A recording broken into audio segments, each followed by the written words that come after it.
You are the reason.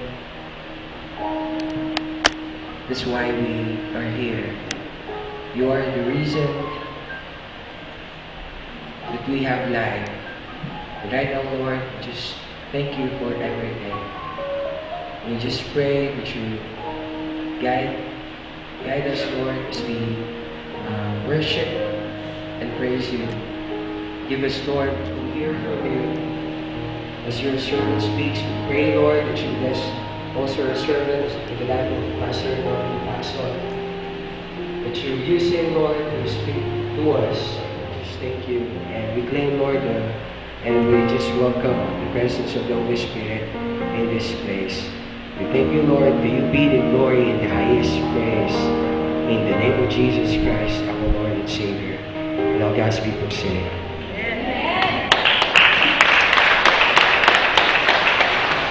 Amen. Masaya po ba tayo nandito ngayon? Amen. Tanungin mo ulit yung katabi mo, masaya ka ba nandito ka ngayon? Sagutin mo, masaya ako, nandito ka. Amen. So patuloy po tayo mapupuri sa Lord. Taas nga po ang kamay, masaya nandito siya ngayon. Amen. Kung masaya po tayo, pwede bang masaya tayo magpuri sa Lord na nabigay po sa atin ng buong school year na ito? Pwede po? Amen. So, minsan pa, magpuri tayo sa ating Panginoon. Nabigay po sa atin ng tagumpay sa buong school year na ito. Purihin po ang Panginoon. Yes, Lord. Magpuri lahat. That I think you give me, that I want to live. Set me free. Set me free. Let the heart free forever. It's like grace and power. You have set me free.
ito pong pagpapalang to, hindi po ito masasayang. Hindi po ito mauubos. Tama po? So, uliin mo ang Diyos sa buhay na. Amen!